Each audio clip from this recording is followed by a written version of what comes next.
आज हम लोग पढ़ने वाले हैं हमारे 9th के साइंस 1 का चैप्टर जिसका नाम है गति के नियम। लेकिन ये चैप्टर शुरू करने से पहले हमें इनके बारे में कुछ जानना होगा। इनको सब लोग जानते ही हैं।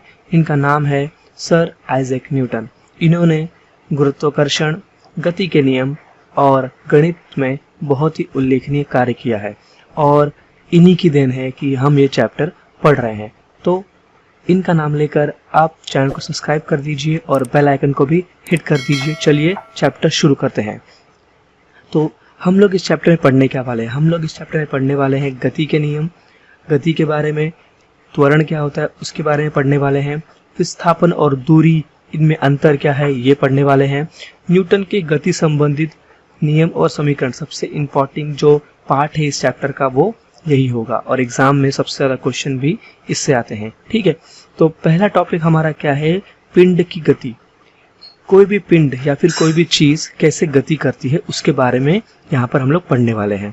तो दैनिक जीवन में हम विभिन्न पिंडों की गति देखते हैं। हम लोग देखते हैं कि बहुत सारी चीजें हमारे आसपास क्या कर रही, गति कर रही है, मूव कर रही, चल रही हैं।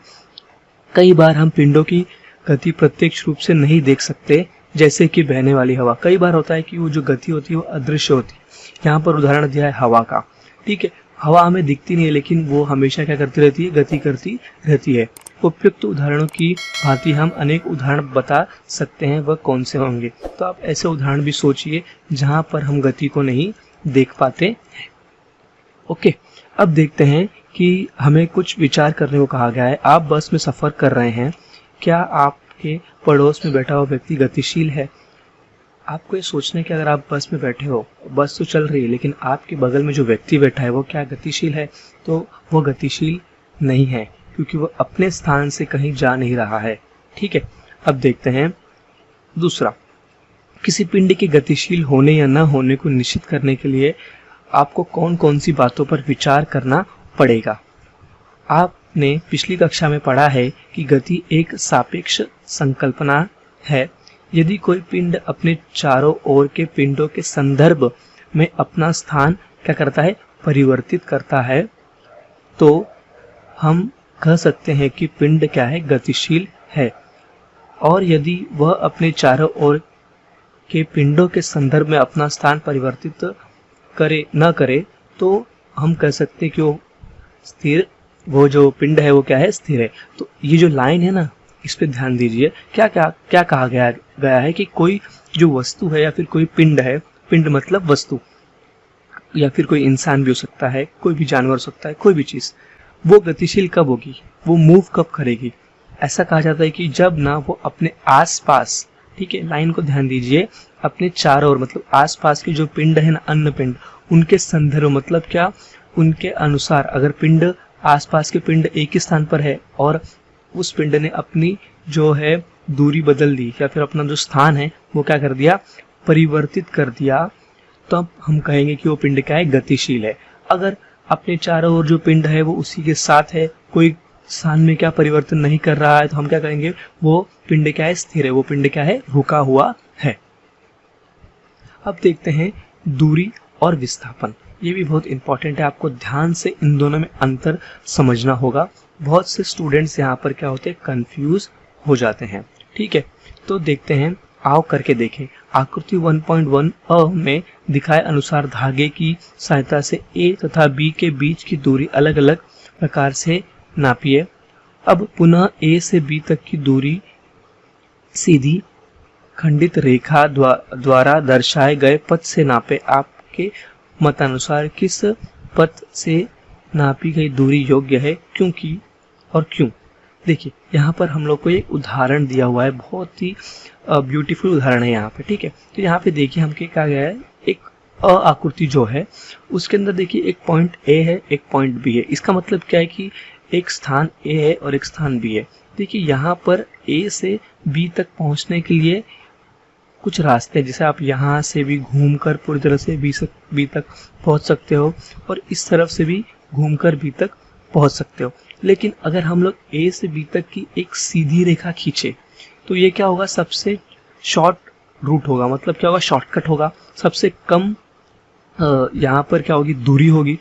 ठीक है, तो ये हम लोग को पहले में करने को कहा गया है। देखिए ए से बी तक अगर स्ट्रेट लाइन खींचे तो ये तो सीधी सी बात है कि ए से बी तक स्ट्रेट जो लाइन है उसकी दूरी कम होगी, बजाय हम लोग यहाँ से घूम कर जाए या इस तरफ से घूम कर जाए। ठीक है, उसी में आप देख सकते हो दूसरा उदाहरण है कि शीतल विद्यालय जाते समय अपनी सहेली संगीता के घर जाकर फिर विद्यालय गई। आकृति 1.1 आ देखिए। चलो हम लोग यहाँ पे 1.1 अ देख लेते हैं। हाँ देखिए ये 1.1 अ है। यहाँ पे क्या शीतल का घर है। ये पहले क्या करती है, अपने जो उसकी मित्र है उसके घर जाती है, अपनी सहेली के घर जाती है, और उसके बाद वो कहाँ जाती है, विद्यालय जाती है। तो देखिए अगर वो यहाँ से पहले अपने संगीता के घर गई, मित्र के घर, उसकी दूरी हो गई 500 मीटर, फिर वहाँ से वो कहाँ गई, विद्यालय गई, जिसकी दूरी हो गई 1200 मीटर। ठीक है, और अगर वो डायरेक्ट अपने घर से स्कूल जाती तो उसके बीच की दूरी कितनी होती, 1300 मीटर। ठीक है, तो यहाँ पर हमें पता चलता है कि अगर वो अपने घर से ही सीधे स्कूल गई होती तो उसे कम दूरी तय करनी पड़ती। ठीक है, लेकिन प्रशांत सीधे विद्यालय का। अब देखिए प्रशांत का घर भी यही है। हाँ, शीतल और प्रशांत भाई बहन है। प्रशांत अपने फ्रेंड के घर नहीं गया, वो कहाँ से, डायरेक्ट यहाँ से 1300 मीटर दूर की दूरी तय करके डायरेक्ट स्कूल गया। क्या उपयुक्त उदाहरण में यदि दोनों एक समान चाल से चले तो कौन कम समय में विद्यालय पहुंचेगा, क्योंकि और क्यों? क्या उपयुक्त उदाहरण में प्रत्यक्ष तय की गई दूरी या और दूरी में अंतर होगा, क्यों? अब देखिए दोनों शीतल और प्रशांत की जो स्पीड है वो सेम है, तो पहले विद्यालय कौन पहुंचेगा? बहुत ही इजी क्वेश्चन है, पहले विद्यालय प्रशांत पहुंचेगा, क्योंकि वो डायरेक्टली जा रहा है विद्यालय और उसे कम दूरी 1300 मीटर की दूरी ही तय करनी पड़ रही है। ठीक है, अब ये बहुत ही इंपॉर्टेंट है, इसे थोड़ा ध्यान से देखिए, इसे हम लोग पॉप आउट कर लेते हैं। ठीक है, चलो ये आ गया बाहर। अब देखते हैं दूरी का अर्थ। दो बिंदुओं के बीच गतिशील रहने पर पिंड द्वारा प्रत्यक्ष रूप से तय किया गया पथ है। ओके, अब ये पहला हम लोग एक लाइन समझते हैं। दूरी का मतलब बताया कि दो बिंदु मतलब दो, आप बोल सकते हो स्थान। ठीक है, दो बिंदु के बीच गतिशील रहने पर, मतलब गतिशील मतलब क्या, स्थान परिवर्तित करने पर। वेरी गुड, स्थान परिवर्तित करने पर उसके प्रत्यक्ष मतलब क्या, असलियत में उसने कितना पथ परिवर्तन किया है, कितना स्थान परिवर्तन किया है, वो घूम के गया है कि सीधी रेखा में गया है, वो फर्क नहीं पड़ता। प्रत्यक्ष मतलब सच में उसने कितना स्थान परिवर्तन किया है, कितना पथ मतलब कितना बड़ा रास्ता लिया है, उसे कहेंगे हम लोग दूरी। मतलब पॉइंट ए से बी तक वो कैसे पहुंचा, उसे हम लोग कहेंगे दूरी। अब देखिए विस्थापन बहुत इंटरेस्टिंग है। विस्थापन का अर्थ गतिशीलता के प्रारंभ और अंतिम बिंदु के बीच की सबसे कम दूरी है। मतलब अगर आप बोले दूरी क्या है, दूरी हम लोग कहेंगे कि वो असलियत में कितने कदम चलकर उस अपने घर तक पहुंचा। ठीक है, ऐसा कह सकते हैं। लेकिन विस्थापन क्या होगा, विस्थापन होगा शॉर्टकट। ठीक है, प्रारंभ बिंदु से अंतिम बिंदु मतलब जहां से पिंड गतिशील हुआ, मतलब पॉइंट ए से समझ लो, वहां से पॉइंट बी जो अंतिम बिंदु, वहां तक पहुंचने में सबसे कम दूरी कौन सी लगेगी। हमने उदाहरण ऊपर देखा जिसमें हम लोग ने देखा, देखिए यहाँ पर पहला उदाहरण ए और बी, तो इसमें दूरी क्या होगी, दूरी होगी ये जो है ना घूम कर जाने वाला पथ, ये दूरी हो सकती है। लेकिन विस्थापन क्या होगा, शॉर्टकट, मतलब ए से बी तक जो स्ट्रेट लाइन खींची गई सीधी रेखा, वो क्या होगी, विस्थापन। ठीक है, ये अंतर बहुत ही इंपॉर्टेंट है। चलिए हम आगे और उदाहरण देखते हैं इसके बारे में। थोड़ा सोचिए। पहला, आकृति 1.2 में दर्शाए अनुसार स्वर राली हर दिन प्रातः 100 मीटर त्रिज्या वाले वृत्ताकार मैदान के किनारे पर चक्कर लगाती है। बिंदु ए से चलने की शुरुआत करके एक चक्कर पूर्ण करने पर उसके द्वारा तय की गई दूरी और उसका विस्थापन कितना होगा। देखिए ये यहाँ पर क्या बोला है कि जो स्वराली है, क्या करती है, पॉइंट ए से भागना शुरू करती है। वो दौड़ती दौड़ते दौड़ते दौड़ते दौड़ते दौड़ते पूरा एक सर्कल एक पूरा करके वापस से पॉइंट ए पर आ जाती है। तो हमको क्या पूछा गया है कि उसकी दूरी कितनी होगी और उसके द्वारा किया गया विस्थापन कितना होगा।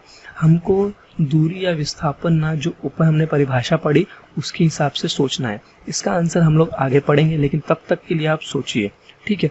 सेकेंड उदाहरण क्या है, आकृति 1.2a मतलब ये वाली आकृति में दिखाए अनुसार यदि एक गाड़ी बिंदु P से निकलकर स्थान Q तक गई और पुनः स्थान P पर वापस आ गई तो उसके द्वारा तय की गया दूरी और विस्थापन कितना होगा। देखिए ये बहुत इंटरेस्टिंग है, इसको हम लोग थोड़ा बड़े में देखते हैं, ठीक है। चलिए, क्या बोला गया है कि एक गाड़ी है वो बिंदु P से शुरू होती है, चलती है, बिंदु Q तक जाती है और फिर वापस तुरंत बिंदु P पर आ जाती है और इसके बीच की दूरी कितनी है, मतलब P से Q तक की दूरी है 360 मीटर। तो बोला गया है कि इसके बीच की दूरी और विस्थापन कितना होगा। अब हम लोग देखते हैं इसका आंसर। किसी पिंड का विस्थापन शून्य होने पर भी पिंड द्वारा प्रत्यक्ष रूप से तय की गई दूरी शून्य नहीं हो सकती। देखिए इसका मतलब समझते हैं। पहला हम लोग ने उदाहरण देखा ये वाला, ठीक है। यहाँ पर जो है वो जो स्वराली, मुझे इसका नाम थोड़ा सा डिफिकल्ट लग रहा है लेकिन आप लोग के लिए हम लोग ट्राई करेंगे। स्वराली जो है वो क्या करती है, पॉइंट ए से भागती है सर्कल में एक मैदान में और पुनः पॉइंट ए तक आती है। देखिए दूरी का मतलब क्या था, प्रत्यक्ष रूप से, मतलब असलियत में उसने कितनी दूरी तय की तो हम लोग बोलेंगे ये जो वृत्त है उसकी परिधि, उसकी दूरी होगी। लेकिन विस्थापन कितना होगा, यहाँ पर विस्थापन होगा शून्य। अरे शून्य कैसे हो सकता है, शून्य इसलिए क्योंकि विस्थापन की परिभाषा क्या है कि प्रारंभ बिंदु से अंतिम बिंदु। तो यहाँ पर ये जो पॉइंट ए है यही क्या है, प्रारंभ बिंदु है और यही क्या है, अंतिम बिंदु है। तो अगर आप वापस से अपने प्रारंभ बिंदु पर आ जाएंगे तो उसके बीच का सबसे कम दूरी क्या होगी, शून्य होगी। इसलिए यहाँ पर विस्थापन क्या हो गया, शून्य। सेम एग्जाम्पल ये है, यहाँ पर गाड़ी बिंदु P से स्टार्ट होती है और पुनः Q से वापस बिंदु P पर आती है। तो यहाँ पर दूरी कितनी होगी, 360 गुणे 2, क्योंकि ये 2 बार जाके आया। लेकिन यहाँ पर विस्थापन कितना होगा, शून्य। वही यहाँ पर कहा गया है कि अगर किसी पिंड का विस्थापन शून्य हो तो भी उसकी जो पिंड है उसकी दूरी अधिक हो सकती है, क्योंकि वो शायद से कहीं और जाकर पुनः उस बिंदु पर वापस आ जाए, ठीक है। ये बहुत ही इंपॉर्टेंट लाइन है। अब देखते हैं एक और इम्पॉर्टेंट टॉपिक जिसका नाम है चाल और वेग। इन दोनों में भी अंतर समझना बहुत ही ज़रूरी होता है। चाल मतलब क्या, स्पीड। देखिए यहाँ पे लिखा है स्पीड, और वेग मतलब होता है वेलोसिटी, ठीक है। हम लोग इसको समझेंगे। पहले यहाँ पे देखते, थोड़ा सोचिए, सदिश और अदिश राशि का क्या अर्थ है। दूरी, चाल, वेग, समय, विस्थापन में सदिश और अदिश राशियाँ कौन सी है। देखिए मैंने उसके लिए आपको यहाँ पे एक नोट लिख के दिया है। देखिए सदिश राशि का मतलब क्या होता है, जिस भौतिक राशि में मात्रा, परिमाण तथा दिशा दोनों निहित होते हैं उसे सदिश राशि कहते हैं। सदिश राशि के उदाहरण क्या है, वेग, बल, संवेग। मतलब कि जिस भी राशि में, ठीक है, जिस भी राशि में जिसका हम लोग मतलब मापन करने वाले हैं उसके अंदर परिमाण, मात्रा और दिशा, मतलब किस दिशा में उसको प्रयुक्त कर रहे हैं, ठीक है, प्रयुक्त कर रहे हैं, किस दिशा में उसे लगाया जाता है, उसकी मात्रा मतलब कितने अनुपात में, कितने परिमाण में, कितनी मात्रा में उसे प्रयुक्त कर रहे हैं। ये दोनों चीज़ें जिसमें होती हैं, निहित होती हैं, मतलब होती हैं, उसे हम लोग कहते हैं सदिश, ठीक है। इसके उदाहरण क्या है, वेग, बल, संवेग। देखो बल का उदाहरण लेते हैं। बल देखो आप किसी दिशा में लगाओगे, ठीक है, और कितनी मात्रा में लगाओगे ये भी बहुत ही इंपॉर्टेंट है। देखिए अगर कोई चीज़ ज़मीन पे रखी है, ठीक है, और अगर आप उस पर ऊपर से बल लगाओगे, ठीक है, तो उस पर बल कुछ प्रयुक्त होगा ही नहीं, ठीक है। लेकिन अगर आप उसके आगे या पीछे से बल प्रयुक्त लगाओगे तब वो क्या करेगा, जो वस्तु है वो अपनी स्थान क्या करेगी, बदलेगी। तब किसी दिशा में आपको बल लगाना पड़ेगा, ठीक है। आप कहीं किसी भी दिशा में, ऐसा नहीं कि आप एक दिशा में बल लगाए तो वो कार्य करेगा, ऐसा नहीं है, ठीक है। आपको एक विशिष्ट दिशा में बल लगाना पड़ेगा और एक अनुपात, एक मात्रा है उसमें बल लगाना पड़ेगा, ठीक है। ये हो गई सदिश राशि। अब देखते हैं अदिश। अदिश का मतलब क्या होता है, जिन राशियों में सिर्फ परिमाण होता है उन्हें अदिश राशि कहते हैं, जैसे चाल, दूरी, द्रव्यमान, आयतन इत्यादि। इसका मतलब क्या है कि इसमें सिर्फ क्या है, मात्रा है, अनुपात है, कितने अनुपात में कितनी मात्रा में बल लगाया जाए, सॉरी कितनी मात्रा में उस पर वो चीज़ प्रयुक्त की जाए, लेकिन उसकी कोई दिशा निर्धारित नहीं है। जैसे दूरी, आप किसी भी दिशा में दूरी तय कर सकते हो, ठीक है।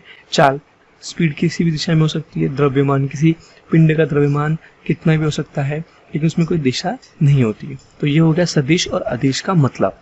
अब देखते हैं सबसे इम्पॉर्टेंट चैप्टर में जो फॉर्मूलाज है वो होते हैं, तो इस फॉर्मूला को हम लोग थोड़ा सा बड़ा कर लेते हैं, ठीक है। अब देखते हैं क्या लिखा है। चाल बराबर तय की गई कुल दूरी बटे लगा हुआ समय।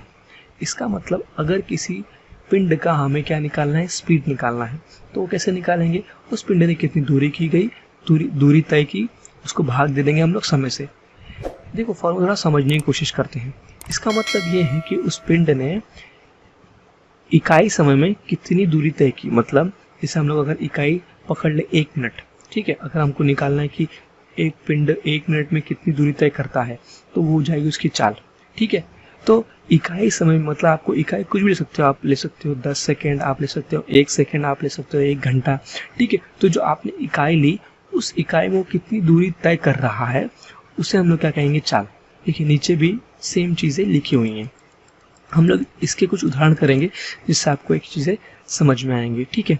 तो किसी पिंड द्वारा इकाई समय में एक ही दिशा में तय की गई दूरी को वेग कहते हैं। अब देखिए वेग का इधर उदाहरण दिया गया है कि किसी पिंड द्वारा इकाई समय में एक ही दिशा में, देखिए चाल में दिशा का कोई मतलब नहीं था, ठीक है। चाल में क्या क्या कहा गया, बस दूरी, लेकिन यहाँ पर दिशा आ गई, तो ये कौन सी राशि हो गई, सदिश राशि। तो वेग क्या है, सदिश राशि, जबकि चाल क्या है, अदिश राशि। Very good.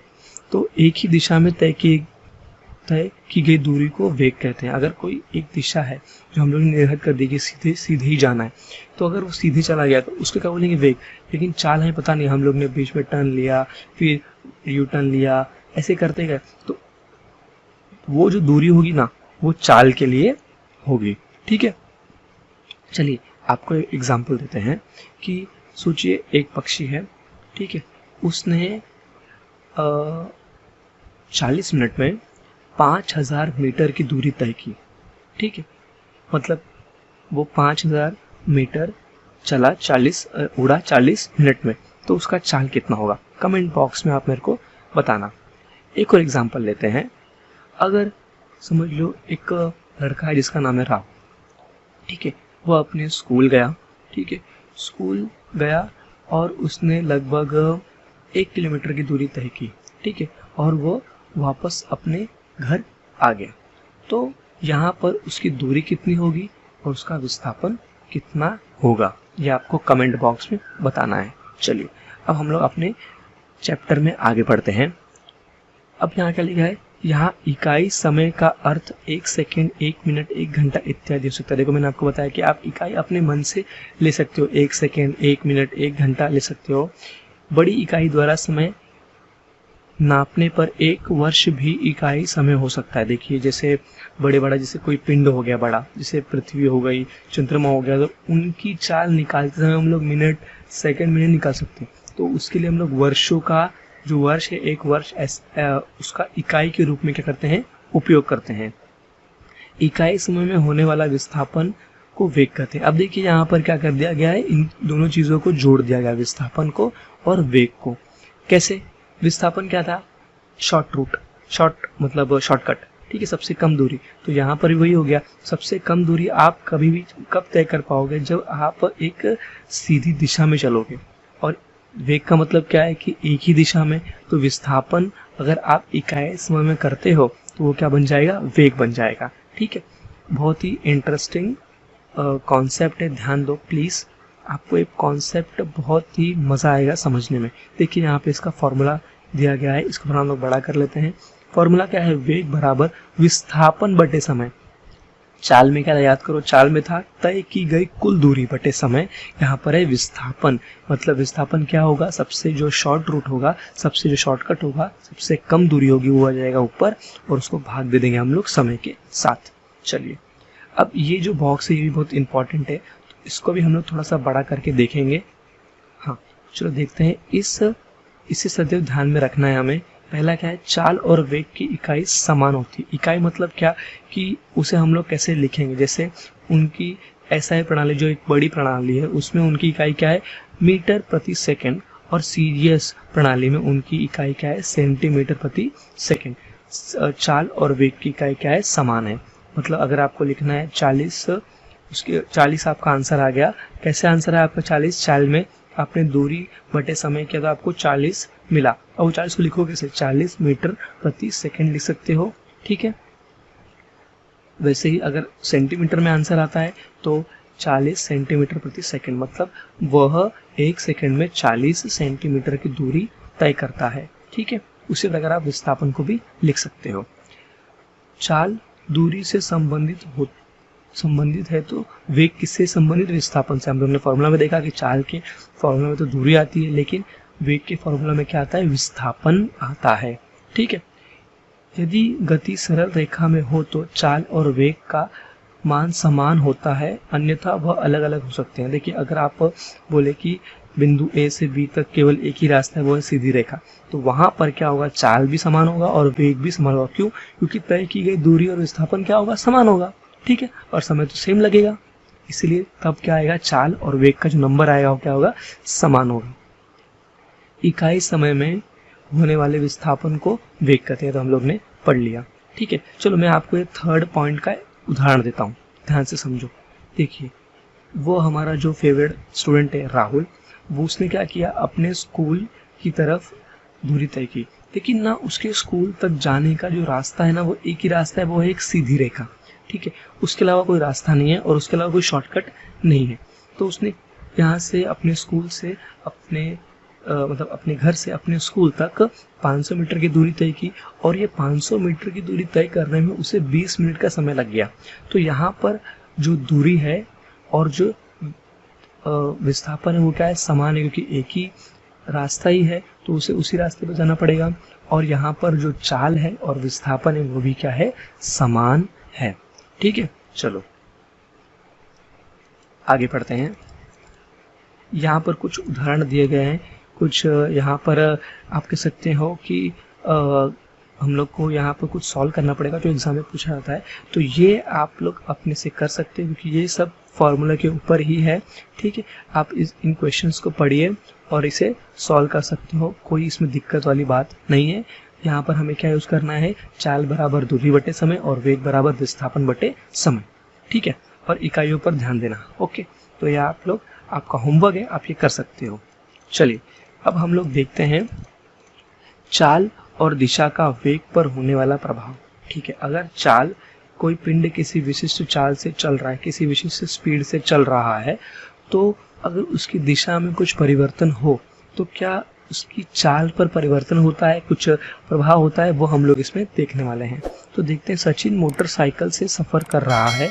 सफर करते समय निम्नलिखित प्रसंगों से में क्या घटित हुआ बताओ। ठीक है, तो अभी सचिन जो है वो हमारे बाइक चला रहा है। ठीक है, पहला देखते हैं क्या है। सचिन द्वारा मोटरसाइकिल से सफर करते समय गति की दिशा बदलते हुए मोटरसाइकिल की चाल बढ़ने या कम करने से वेग पर क्या प्रभाव पड़ता है। देखो, हम लोग ने उसकी स्पीड का अगर दिशा बदल दी, जैसे वो स्ट्रेट चल रहा है फिर उसको टर्न लेना पड़ा, ठीक है, तो उससे क्या हो गया, उसके चाल मतलब स्पीड में परिवर्तन आ गया, उसको एक्सीलरेटर कम ज़्यादा करना पड़ा, तो उससे उसके वेग पर क्या प्रभाव पड़ता है। ठीक है, क्या सचिन ने सफर करते समय किसी मोड़ के आने पर चाल और वेग समान होंगे।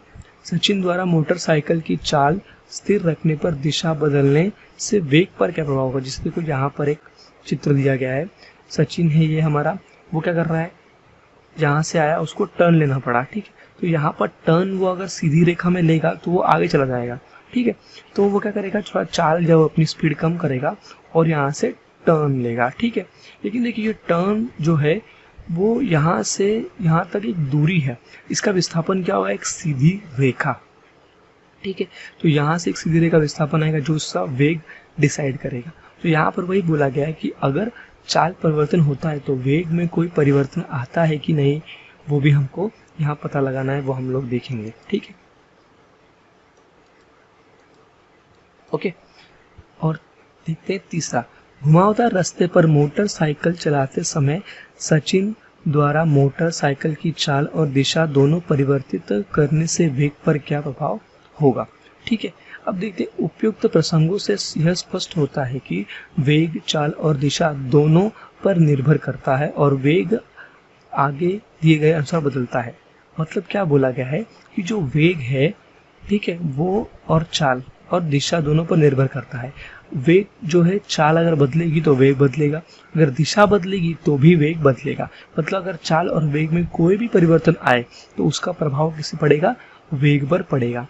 देखिए, चाल परिवर्तित करके और दिशा परिवर्तित करके वही रखकर, ये तीनों अगर हम लोग करें, चाल परिवर्तित करें, दिशा परिवर्तित करें या फिर दोनों को सेम रखें, तो वेग पर क्या होगा, प्रभाव पड़ेगा। दिशा परिवर्तित करें और चाल वही रखें तो भी वेग पर प्रभाव पड़ेगा।